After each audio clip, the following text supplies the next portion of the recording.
Good afternoon. You're listening to the new WCEG Network on WCEGTalkRadio.com.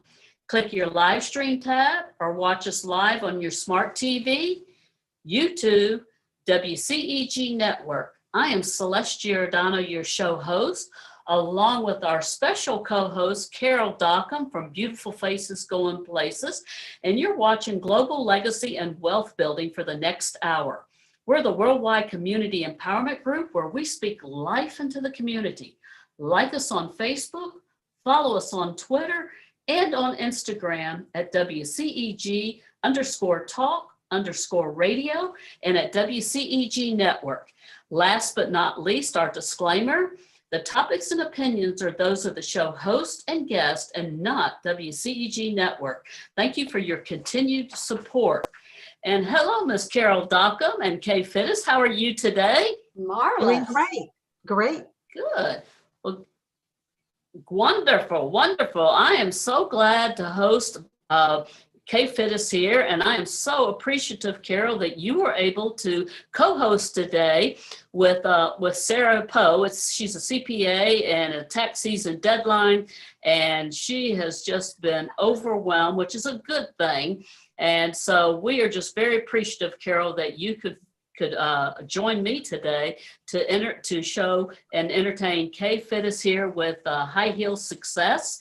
And what I'd like for our listeners, Carol, is I have known you for, I think, coming up on 3 years now. I met both of you ladies at eWomen Network Cincinnati, which has been a phenomenal networking group to meet women and collaborate and to build camaraderie. And what I would love, Carol, is for you to tell our audience and listeners a little bit about you and Beautiful Faces Going Places, please. Well, thank you so much, Celeste, and thank you so much for inviting me here to be a co-host with you on your fabulous show and program here at WCEG Radio Talk Show. Thank you. It's an honor. And you're absolutely right. I had the honor and privilege to meet you and Kay, both at eWomen Network, a fabulous, international organization supporting women in business. So thrilled to be here. And yes, beautifulfacesgoingplaces.com is an online chamber of commerce supporting women in business, not just locally, but nationally and globally. And I really like to call it a visibility, education, and connections platform where we bring in the experts, speakers, trainers, coaches, and experts to provide education to support women in business and entrepreneurs on their entrepreneurial journey. As you know, we don't all have all the answers, right? And we, especially as a solopreneur like myself, I don't have all the answers, and we can't do business alone. So it does take a village. So that's beautifulfacesgoingplaces.com. It's an online membership community. And I'm just thrilled to be here. Thank you, Celeste. Now I would absolutely, Carol, and you do a phenomenal job with Beautiful Faces Going Places. And also, we had interviewed you and Angie for International Women's Day because you did a 24-hour International Women's Day. You had phenomenal speakers on Beautiful Faces Going Places for International Women's Day. And so we really appreciate that. We appreciate you being on our show. I think you've been on our show 2 or 3 times, and you always add value to our listeners and to the show. So we appreciate that very much. What I would love, Carol, is I would love for you to have the honor and the privilege to introduce our guest, Kay Fittis, today, please. Absolutely. Kay Fittis, CEO of High Yield Success, LLC, is an expert on overcoming learned gender behaviors that put women at a disadvantage in the workplace. She is the author of 4 books and the creator of a CD on powerful presentations. Ms. Fittis has presented to over 100,000 women in over 3,000 programs, and her clients say her career coaching is a game changer. Today, as a speaker, trainer, coach, and consultant, she travels across the country, guiding women to have dynamic careers. Kay says she has made every mistake she will warn against, and lived to talk about it. Today, Kay is here to share with us and talk about confidence, credibility, and clout. Please help me welcome the fabulous Kay Fittis. Thank you, Carol. There's nothing like having Yeah. a friend, you know.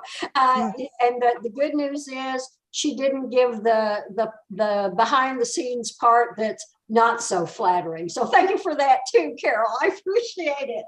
I'm so excited to be here today, to be able to converse with the two of you and to really have some great value and takeaway tips today for your audience. Fantastic. Well, thank you so much, Kay. We are excited to have both you and Carol with us, and we're going to dive right in because what we're going to do is we have a lot of questions that we want to ask you so you can educate and inform our community as well about confidence, credibility, and clout. But then the latter part of the show, we're going to talk about networking, and we're going to also talk about Q1 results and Q2 results. So I'm going to get started here. And my first question for you, Kay, is you describe yourself as a career maximizer for women that lead you to that field. For women, what led you to that field, and what is your background, please? Well, let me ask you all a question first. Question is this: did you ever hold a belief just really tightly, then have some kind of experience and have it just be obliterated? Just a great epiphany of some sort? Yeah. Well, that's what happened to me. If you'll go back in time with me, I'm in my first job out of college, and I had been promoted to the boss after about a year. And you may think to yourself, oh gosh, she must have great leadership skills. No, I showed up for work every day on time, and I had the requisite degree, so they promoted me to the boss. But the way I really thought I was going to kind of make my mark in my workplace was the fact that I was working in a state psychiatric hospital, and we were right on the edge of moving mental health in the state of Tennessee to what I would call a new world. And one of the ways that was going to happen was with a big grant. And I just knew I was going to be the person to write the grant.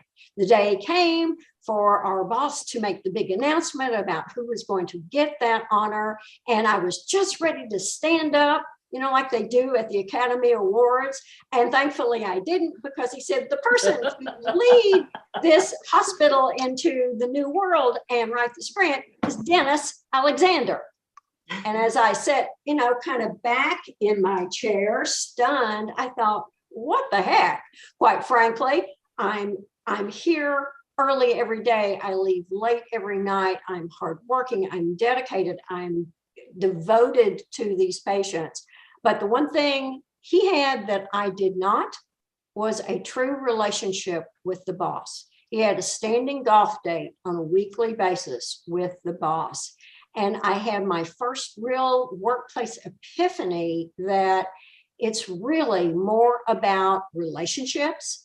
It's not as much how hard do you work, how dedicated are you, or even what your skills are, but do you know how to have confidence, credibility, and clout? So that was sort of my big aha coming to the workplace. And I've been working on that road ever since, quite frankly. So there you have a little bit of what got me here.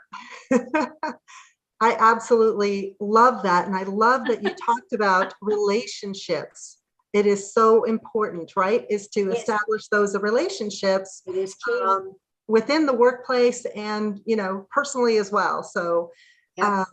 You know that so well, Carol. I mean, that's what, you know, Beautiful Faces Going Places is all about, is relationships. Exactly. And it does take time, doesn't it, to build those relationships, but they are so crucial and so important, especially in the workplace. And if you're aspiring to get those promotions and be slotted in leadership roles, relationships are so important. It really is everything. Truly. Yes. Celeste, did you want to add anything to that before I ask for this?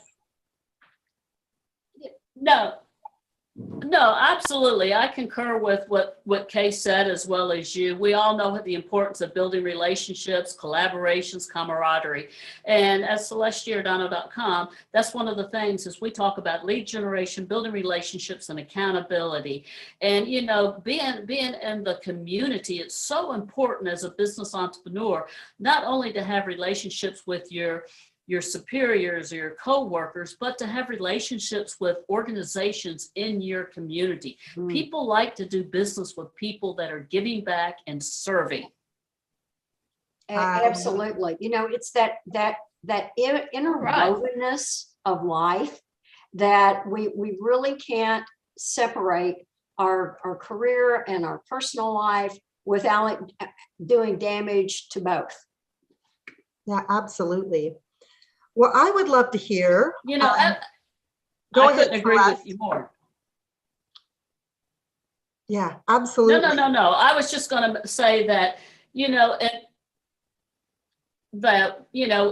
one of the things that I talk about a lot is who you are in your personal life is who you are in your business life. And I think that is so profound that I'm going to say it again, is who you are in your personal life is who you are in your business life. Yeah. I often say to my clients, you take yourself wherever you go. I love that, Kay. Absolutely. I know, when it goes along with you are your brand wherever you go, right? That is exactly right. You know, one of the greatest tips, well, it's more than a tip, but greatest insights I ever received when I first joined the National Speakers Association over 20 years ago. I had I won't mention the name, but a very, very, very well-known speaker say to me, watch how you're dragging your luggage into the hotel and how you act at the desk when you check in, because someone in your audience is watching you and they are making a lifetime impression about you then and there. You are either developing your credibility at that point or you are destroying your reputation. Oh, love that. Absolutely. Absolutely. So Kay, tell us, how did you make the leap? Right. How did you make the leap to owning your own business, and how long ago was that? Oh goodness, over 25 years ago now. But what was interesting, when we moved to Cincinnati, Ohio from Tennessee, I took a position working for a very well-known psychologist here in town. And she was doing a deep dive into particular stressors for women in the workplace at that time. And I got to follow that research, do group sessions, group trainings around the issues of unique disadvantages for women in the workplace. And with that knowledge, and coupled with the ability to present and having created many, many different types of a curriculum for women, I then started my own business. What I didn't know was how flat on my face I was going to fall, because they really don't teach you how to run a business in the mental health field. And as I began to do more and more research, even after leaving that position and in my own business, I found that I interviewed, I would say probably at this point, I think the last count was 103 women, about what they saw as making them very successful, what kinds of things really worked against them. And as I began to just kind of take all of that and just kind of distill it, three things kept coming to the top. One was confidence, which is very ephemeral. You know, it's hard. It's kind of like, I hate to say it, but kind of like people say about pornography, you know, I don't know, I can't describe it, but I know when it's happening. Confidence is very much the same. People have a very distorted idea of confidence. I saw also that clout was absolutely crucial, and that credibility would either make you or break you. And so that's really what I want to focus in on today. Really specific kinds of things that the audience can take and run with, starting when they get done with this podcast today. They can put it into action tomorrow. So shall we jump right into that? Sound like a deal? Okay. I love it. Absolutely. I've got a question for you here. Let's talk a little bit about confidence first.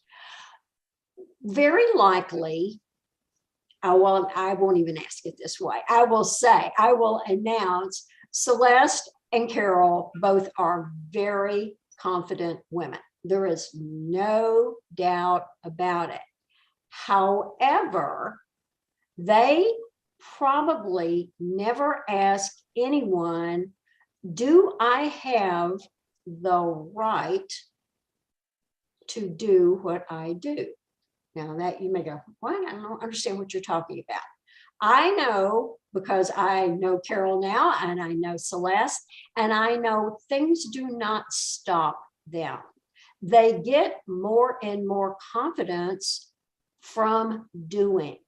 Oftentimes, I will hear from clients, women at workshops or keynotes, when I get my master's degree, when I get another certification, when I get my Six Sigma black belt, when, then I will feel more confident.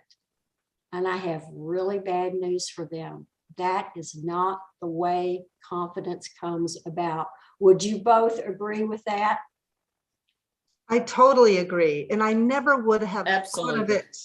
I never would have thought of it in that way, but you're absolutely right. And yeah, absolutely. And I feel like the confidence comes really from doing, right? Exactly. Exactly. That is, I can leave now. That's dead on. Confidence comes from the doing. Self-esteem comes from being, but confidence comes from doing. So what that means is we have to look that fear of not having it done perfectly right in the face and say, I'm going to do it anyway. Case in point, when the pandemic hit, I was doing workshops across the country in keynotes and writing, and I loved being on stage and working with a live audience. And then this new world happened, the world of live streams and the world of Zoom and everything online. And I was so bad at it. It was horrendous. But the only way I got more confidence was by doing it and doing it poorly. I hope I'm doing it better now, but I know then I was doing it poorly. But that's how confidence comes. So if we can take that as a foundation, then we can kind of jump off into the issues of clout and credibility. So can we rub our gleefully hands together here and say, let's just dive into clout? Okay. So I do have a couple of questions. No, absolutely. But before we do that, Kate, I want to share a quick story because this goes in line with what you said.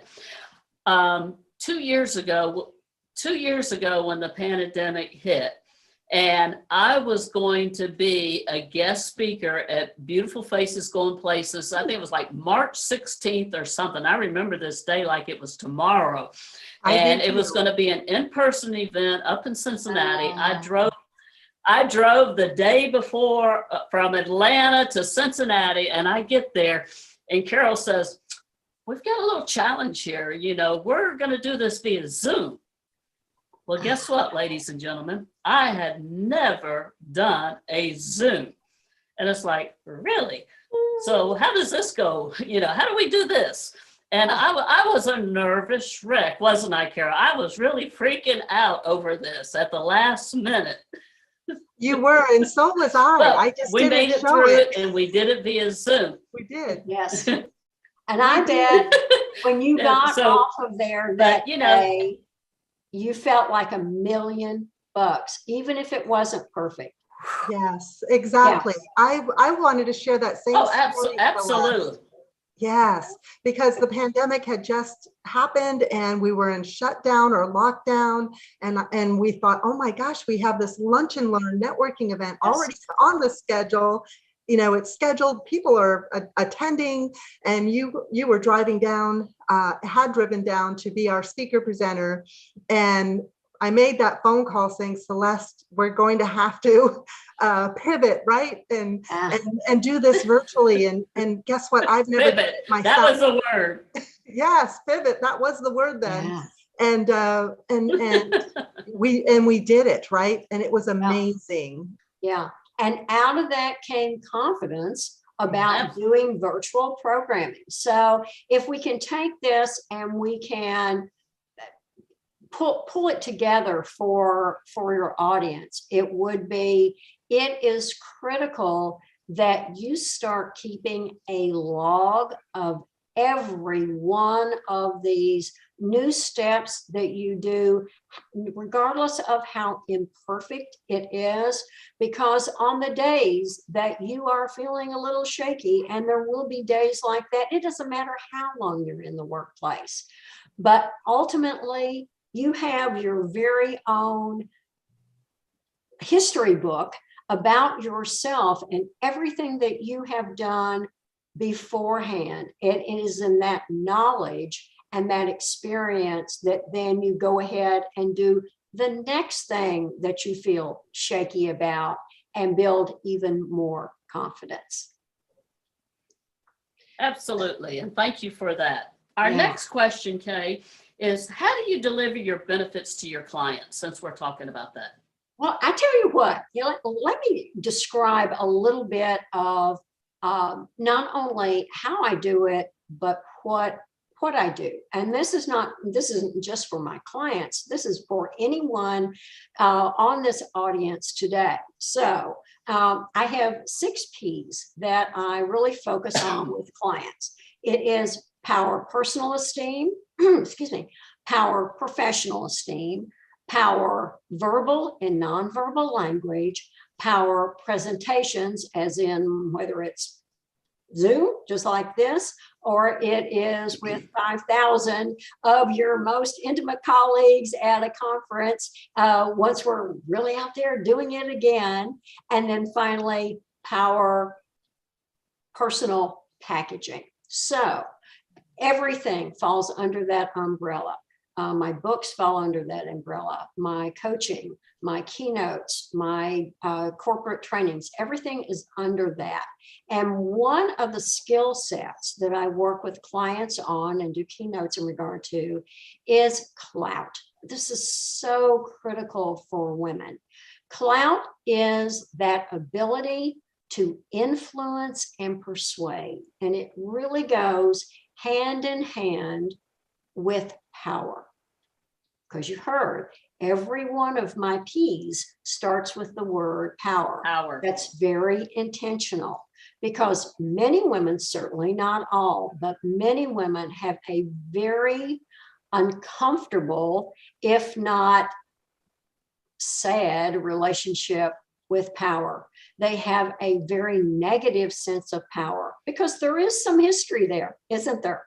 I mean, I bet all 3 of us could come up with some examples of very negative power. You know, the whole old, saying of power corrupts is something that is internalized into people. But we have to make some kind of peace with power to have clout. What does that mean in reality in the workplace? It means you begin to look around you. You begin to say, who in my realm, who in my world has clout that I admire? I admire both of you, for example. I see that, my goodness, Carol, you have huge clout. Your clout just reverberates internationally. I saw that particularly during International Women's Day and that event that you did. I've seen it with you, Celeste. I admire you tremendously. You're back and forth between Cincinnati, Ohio, and Atlanta, Georgia. Just by itself, I admire, quite frankly. But I have seen the kind of clout you have with women in eWomen Network, within Beautiful Faces, Growing Places, within your own company. And we have to have clout role models. Would you agree with that? Absolutely. You know? And I would love to know maybe who is a clout role model of yours, Carol. Who do you look up to? Who you don't necessarily have to say, I've copied them, but who would you want to emulate? Oh my goodness, Kay. Well, I feel that you have clout, and I have admired you for many, many years. So, and I've attended several of your workshops. You have been a speaker on our platform, and you're always just delivering impactful presentations. And so I admire the both of you, and I believe the both of you have clout, and that's why, I always say surround yourself with brilliance, right? Absolutely. With like-minded individuals that I like to say that are going places, that are making an impact in their local communities. And Celeste, your Women of Impact community, I'm so excited about collaborating with you and the work that you're doing with Women of Community Impact. So I have several women that I surround myself with that I feel are they own their power, right? Absolutely. And they are making an impact, and that is what it is about. It's about their leadership. Yes, power, owning absolutely. it. Exactly. And very likely the people that are around you, even if you do not feel like at any particular point in time that you have that same level of clout, just being around them and watching what they do, watching what they say, watching who they hang out with helps you develop your own clout. Sort of hitching your wagon with them is a valuable way to start having more clout in the workplace. But it really is all about getting comfortable with power and maybe redefining even how you, what your definition of power is. And I consistently say to women who really struggle with this, for me, and I can only give you my example, is I look at Ms. Brinkley, who started the whole movement for women and breast cancer. I mean, she was one of the fundamental starters, and she started that whole initiative because her sister died of breast cancer. I look at someone like her, I look at Ms. Brinkley, and I say, wow, what a tremendous service she has done the world. The research on breast cancer, the walks, the fundraising on breast cancer, and boy, does she have clout. So there is a positive example that can be married with really powerful women. And, the other thing we said we were going to talk about today was credibility. How do you really impact your credibility? And I'm not sure what all I can say about credibility in maybe 5 whole minutes here, but let's zero in on one thing that makes a difference immediately. And that is to begin to change one's language. Now, I'm older than both of you, maybe put together, but I know that I started my career in the beginning, really in the throes of the height of the women's movement. And that famous feminist, Gloria Steinem, said, the first problem for all of us, both men and women, is not to learn, but to unlearn. And so one of the first things that I talk to clients about in unlearning and having more credibility is changing their language. Both their body language as well as their verbal language. And I'm going to give 2 quick ones here. And I just invite your audience to go out and start paying attention to them immediately. The first one is to ditch the power robbing phrases. Power robbing phrases are phrases like, this may not be important, but I just wanted to say, in my opinion, and then you say whatever it is that you are going to say. What do you think most people hear when they hear that hedge, that power robbing phrase at the beginning of a sentence? What do you think happens when they hear that? Judgment. Definitely some judgment, and probably on both sides. They are judging the speaker possibly as what? What would you say? What are some of the things someone might judge a woman on in using that power robbing phrase? What might they think about her? That they're better than the audience. The audience. Okay. You know, if it is really power robbing, it's very likely that they are going to say, she's wishy-washy. She doesn't take a stance. She doesn't have a backbone. Maybe she really doesn't know what she really says she knows. So that's one. So to begin to start tomorrow and listening for those power robbing phrases like, this may not be important, but is a great way to start. And then what do you say? You just say it. It's just like Nike says, just do it. Well, just say it. Don't start with a hedge, just say it. And do not end with an add-on. Add-ons are phrases that women have learned in the workplace so they can soften their presence. Now, it's understandable because we have moved into a world of work where traditionally men have been the top dogs, and in a hierarchy, we follow the rules of the top dog. Yeah, would you agree with that? Yes. So for us to be accepted, we know that when we have been assertive, sometimes we have been deemed aggressive and the B word, and that we are trying to take over. When we soften by using these add-ons like, okay, don't you think? With the tilt of the head and the smile of the face. And are we all in agreement with that? It is a way of having people accept us as not being too aggressive. But the flip side is we don't look like we have the strength of character to lead. We don't necessarily have the strength to make tough decisions, which I know both of you make every day of your life.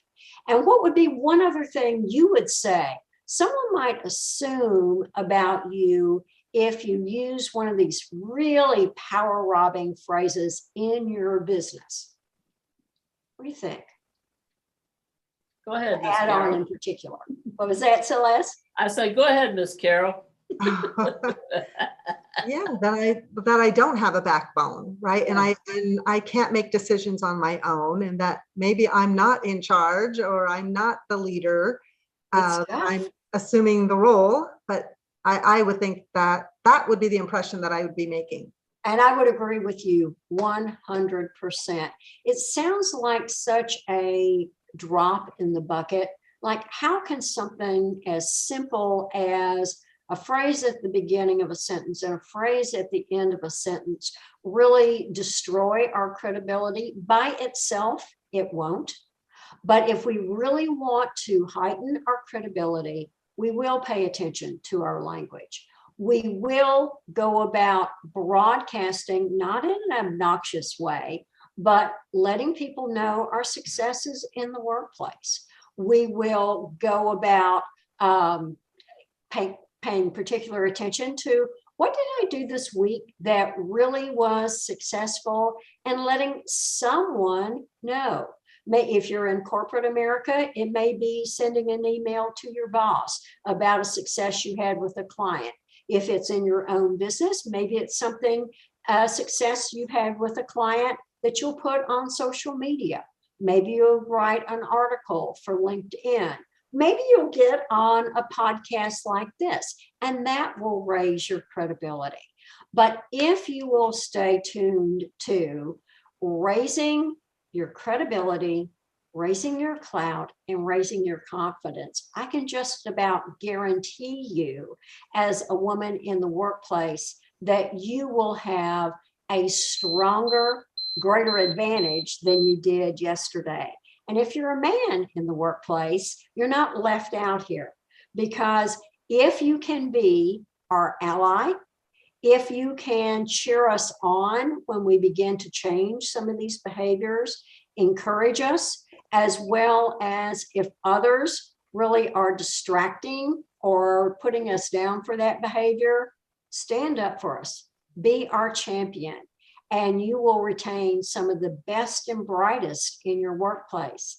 And in this time of the pandemic, where we have this great resignation, we are desperate for people in positions. True. I bet both of you are hearing that on a daily basis, aren't you? Absolutely.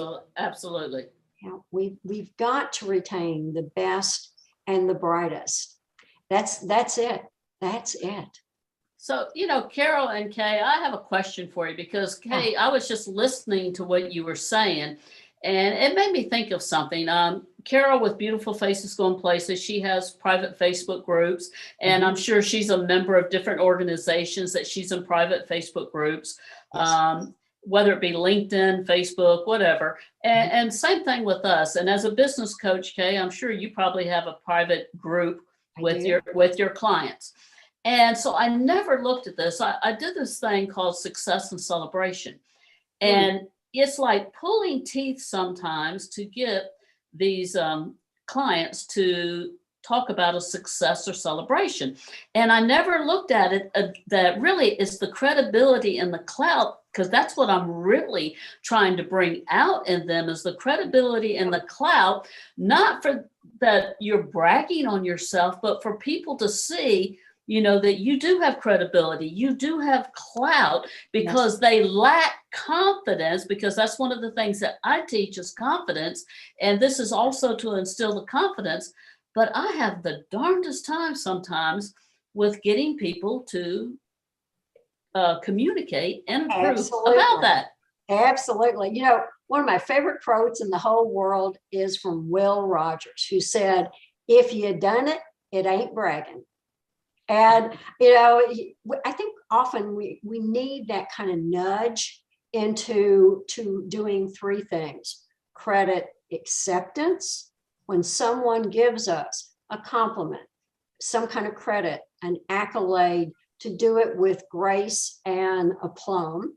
Then we need credit promotion, not in an obnoxious, "Oh, aren't I the best thing on the world, in the world since sliced bread," but very appropriately self-promotional. And then thirdly, internalization of credit.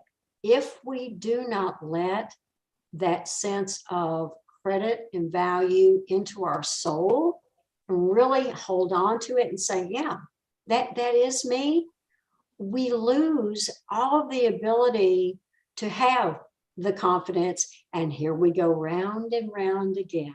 It is that cyclical challenge. And so, one of the things I teach clients is a very simple self-acceptance, credit acceptance formula. Do we have enough time for me to give it or not? Absolutely. Okay. It's really simple on paper. In reality and in practice, it's a little tougher. But just like anything else new, practice. So the first step is, and I invite your audience to write this down. Your first step in accepting credit is identifying, why was it a big deal in the first place? What was the challenge? Okay. The second thing is, what did you bring to the plate? And third is, what was the result of doing that? Quick example. I client, I'm going to call her Karen to protect her innocence and what's the word I'm looking for? Her innocence and her, I don't know. Confidentiality. There you go. There you go. And confidentiality. Her confidentiality. Thank you very much. That's what I was looking for. And she is a PR guru. I mean, she has been in the field for over 15 years. She knows her stuff. She did a press release and a PR campaign for one of her clients that got him a tremendous amount of PR for a grand opening, which tons of people showed up for, even during the pandemic. And he called her up to say thank you. She said, all I said was thank you. It was no big deal, and hung up. So as we begin to work through this formula, what she practiced saying, it was very challenging. It was that 1 month is a short amount of time to get good PR. But with my 15 years of experience, I knew exactly who to pitch this to. And as a result, Fred, we had people banging down your doors on the day of the grand opening and the ribbon cutting. And so it's simple. What's the challenge? What skills did you bring? And what result did you get? Practice it. And I promise you, you will up your credibility with other people. Very good. Thank you so much, Kay, Absolutely. for answering that. Miss Carol, do you got a question for Miss Kay, please? I absolutely do. All So, right. Kay, who is your ideal client, and what are some of the reasons they invest in your coaching programs? Oh, that's a good question, Carol. I do have a core ideal client, even though I work with women early in their career, late in their career that are maybe getting close to retirement, both in nonprofits, corporate, and entrepreneurs. But here's my sweet spot. It's the woman who is highly intelligent. Maybe she has an advanced degree. Her knowledge got her to where she is now. But she has hit a wall because she has not developed what we talked about at the very beginning. She's not developed those relationships. She hasn't learned how to be appropriately self-promotional. She hasn't learned how to have clout and to whom to align herself with. She really is frustrated because she's seeing people that are not as smart as she is, not as educated as she is, and not as skilled as she is moving ahead of her. So that is my absolute best client. But I work with, any woman in the workplace who says, I am not where I want to be, and I can identify, this handful of things that I am not good at. That's fantastic. So my question, so Carol, you may know this answer and I don't. So Kay, do you only work with women? Yes and no. Yeah, there's a nice ambiguous answer. I have a handful of male clients. They have all come from a referral from one of my other clients. I'll give you a quick example. I had a client whose fiance was going to do a presentation in I got to be very careful what I say, an internationally known arena. He had 22 pages of notes as to what he was going to present, and he had 20 minutes to present it in. And she begged me over the phone to please work with him, or it was going to be an unmitigated disaster. I did take him. I do work with men in the workplace, particularly when they are the head of a department, where they are eager to retain those best and brightest women. But I only take the individual clients that are male when they come to me as in a please take him, he needs you kind of reference. So that's a good question. Though I love men, I'm married to one, almost 50 years. I have a son. I have a son-in-law. So I like men a whole lot. I just don't work with them individually that much.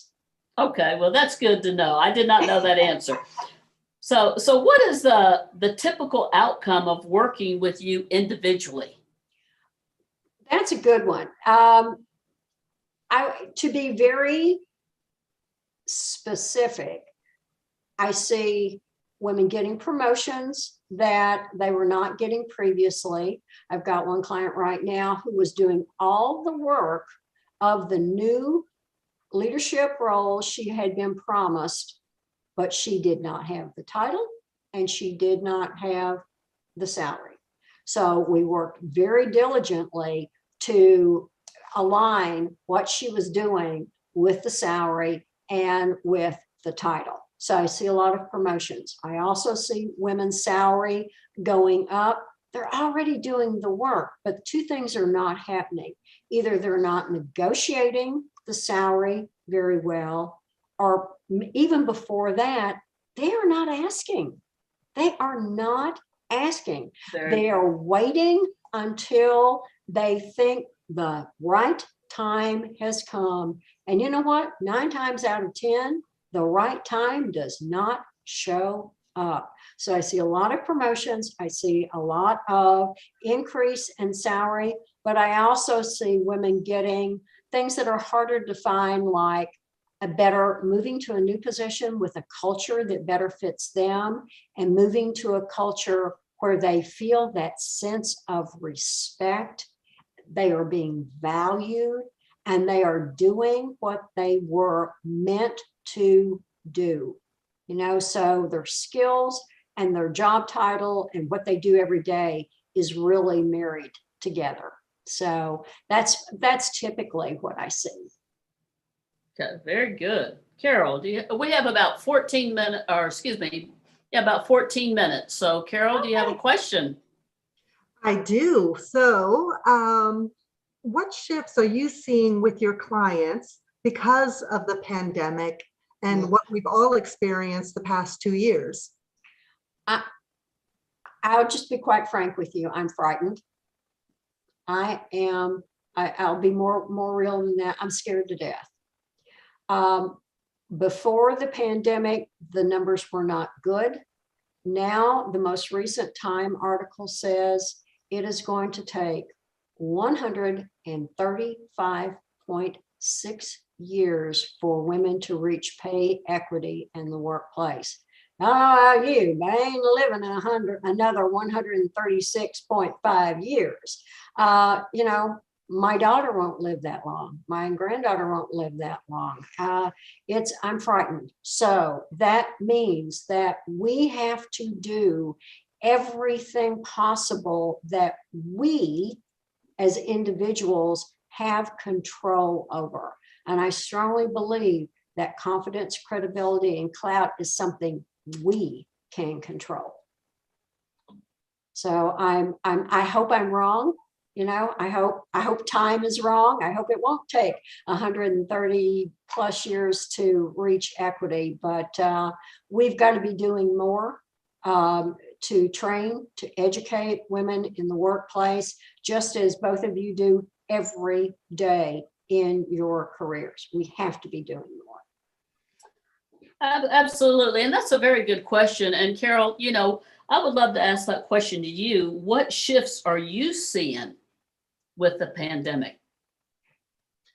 Well, I think we've all experienced the major and big shift has been moving to the online world, right? And I get excited about talking about this because I had this vision about 6 or 7 years ago as a Chamber of Commerce executive director, running a Chamber of Commerce, a very successful one. And I had this vision of creating an online Chamber of Commerce to support women in business. I didn't know how I was going to do it. And my idea and concept and vision was to leverage technology to connect, you know, to bring the education, information, and resources to support women in business so that they can be successful financially and make those impacts, you know, with their families and their local communities. I mean, if we're successful in business as entrepreneurs, we can make a bigger impact, right? So I think the biggest shift that I've seen, and we've all experienced it here the past 2 years, is this move to the online world. And I think even in the workplace, we have discovered that you can actually be productive working from home virtually, utilizing Zoom and other types of software platforms. You don't have to spend that time traveling to and from work, traveling to and from meetings. You click your little button and boom, you are in a productive meeting, and you can actually get a lot of work done. So I just see, these higher levels of productivity, and that is the shift that I've seen and experienced. Absolutely, ladies. A lot of companies have gone to where we were remotely, and then now, things have eased up a little bit. So we have in person, we have hybrid, and then we have remote. And more articles that I'm reading, that a lot of these people that are remote, just for all the good reasons that you said, Carol, are valid. And people are, I think, in the 2 years of this pandemic, they've realized what are their real values that they've really enjoyed, that they didn't have when they made those long commutes and things of this nature. But some of the articles that I am reading is that people are wanting to bring people back into the office. They don't want them to be remote. So I think we're going to see three things of in-person, hybrid, and remote. But I also, and I'm going to just make the statement, and what we'll do is, well, this will be another conversation. I think those people that choose to be remote, I think it could be detrimental to their promotion process down the road. What do you think, Kay? Absolutely. One has to be far more intentional about our relationships if we are working remotely all the time. I do not recommend to my clients that they do that when they have the option of being in the office 2 days a week and remote the other 3. I'd say take it, grab it. That is an opportunity for you that you do not want to miss. And if you are totally remote, it's going to take a very intentional set of networking skills, which is something, that both of you are extraordinarily good at. And networking is the key to having us really not have to go this road alone. Whether we're talking about being an entrepreneur, or we're talking about being in corporate America or a nonprofit, we all need our network. Absolutely. So we have about 7 minutes, and what I would love, Kay, where should our audience go to find out more about High Heel Success and you? I welcome them to come visit me on my website, High Heel Success LLC. There is a ton of information there for them that doesn't cost a cent. I encourage them to get I don't want to overwhelm and scare them, but I have a 57 question career assessment there. I mean to tell you, it will turn you inside out taking a look at your career. I also have a white paper on 6 self-sabotaging mistakes women make in the workplace. All of our newsletter articles are archived back to 2014, so it's like a master's in career building if you will just go and use it. I'd be thrilled to be connected on Facebook, LinkedIn, Twitter with any and all of your audience. Some of my resources are there, that books are there as well, and other things that I do. And I'm always open to having an audience member reach out to me for a short consultation. We will focus in on what your obstacles are and how we might be able to tear down some of those barriers. So visit me on my website. Absolutely. And also in our chat, I believe we have this information in the chat for YouTube and Facebook and LinkedIn that people can go to. I have another question for you, and then we're going to take about 5 minutes to summarize Q1, Sure. is what parting message would you want to convey to our audience today? I'm going to go back to that quote that I mentioned from famous feminist. That's not easy to say 3 times fast, Gloria Steinem. And that is, for all of us, both men and women, our first problem is not to learn, but to unlearn. If we as women can unlearn some of those behaviors that put us at a disadvantage in the workplace, we will see that we have more confidence, more clout, more credibility, and we will get what we rightly deserve. So, because if you're already hardworking, if you're already dedicated, and you're already really skilled at what you do, I strongly believe you deserve to, really grab that brass ring. So that would be my parting thought. Well, that was excellent. Carol, what are your closing comments on our interview today with Kay Fittis? She had a mountain of gold nuggets today. Oh my gosh, I absolutely loved, just the whole topic about confidence, credibility, and clout. And it's something that we don't really think about day in, day out, whether we're working for corporate world or whether we're entrepreneurs or small business owners. We don't really think about it, and we really should, especially if we are ambitious or we're wondering, hey, why am I being passed up for that raise or that promotion? What is going on? And so my biggest takeaway is to really take time and think about it, and where do you fall? Where do you fall in confidence, credibility, and clout? That's my takeaway. Good. I'm delighted to hear that, Carol. Absolutely. And, Kay, one of the things that I took away from this with confidence, credibility, and clout is as an individual, you're dealing with, highly successful people or people who want to be highly successful. And the thing of it is I say this, I don't care if you're in corporate America, if you're a business entrepreneur, you have to invest in yourself to learn, grow, achieve, and prosper. And if you're not willing to invest in yourself with somebody such as Kay Fittis or the likes, you're going to stay right where you're at. Absolutely. Absolutely. And I find that to be just a true tragedy, Celeste. I see so many people that are just brilliant, and they are being worn down to a bloody no because they are being taken advantage of in the workplace and not really reaching their full potential. And life's too short to be doing that. So I agree with you 100%. We deserve to invest in ourselves. Absolutely. And to add to that, Kay, is, people think I don't have the money to invest in a business coach or a success coach as yourself, or I don't have the money to invest into a proper networking event to be a success team member, Carol. But the point is that if you don't invest in yourself, nobody else will invest in you.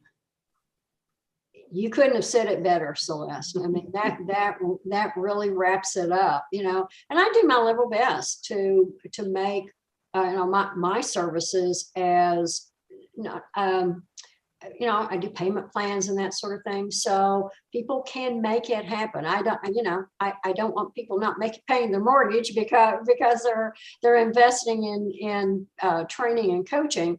But at the same time, I know that, I'll turn myself inside out to try to make it happen for someone that really wants it. I was going to say wants it and needs it. No, that wants it. Yeah, you have to want it. You're right, Kay. And the other thing is, the second part to that comment is that you do have to invest in yourself. But the other thing, and I'm thinking I've lost my train of thought here. I hate that when that happens. It happens to me about 100 times a day. So. But here's what it is it really doesn't cost you to invest in a good, successful mentor, because a good, successful mentor that is a good fit, you should recoup that money back quickly. 10 times. Yes, quickly. Absolutely. I've got a client right now that she has more degrees than I can count. She was making about $60,000 in the course of less than 3 months. She got a raise to 120K, and she's well on her way now to 160. And so I guarantee you, she didn't pay me that much. It definitely paid off. It definitely paid off. Exactly. And I'm in sales mastery, and, I have clients that have 130% increase in sales, 200% increase in sales. It doesn't, they made money. They made money with my knowledge. So I just encourage you to go look at K-Fitness High Heel Success, and also I want you to go to Beautiful Faces Going Places, a phenomenal networking group, and you can be anywhere in the world and be a part of that. Is that true, Carol? Oh, absolutely. We're leveraging technology, right? That's right. Absolutely. So we're at the relationships online. Online. Yes. So we are at the top of the hour. Carol, my heart loves your heart. Thank you for filling in for Sarah Poe today and being a phenomenal co-host. And K-Fitness, thank you for so many nuggets that you shared with our audience and listeners. And all they need to do is take action and put it to work today. What I call TNT, today, not tomorrow. Ooh, I love that. So with that said, I'd just like to wish each of you a wonderful and blessed happy Easter with you and your families. And just look forward to seeing you in person soon. I'll be up in Cincinnati in the month of May, and look forward to I'll be watching for you. All righty. Thank you so much. And I want to thank the WCEG Network, Penny Rogers, and the board for giving us this platform to educate and inform our global legacy wealth building community. Have a wonderful, blessed day. Bye-bye. Bye all. Bye, everyone. Thank you. Thank you.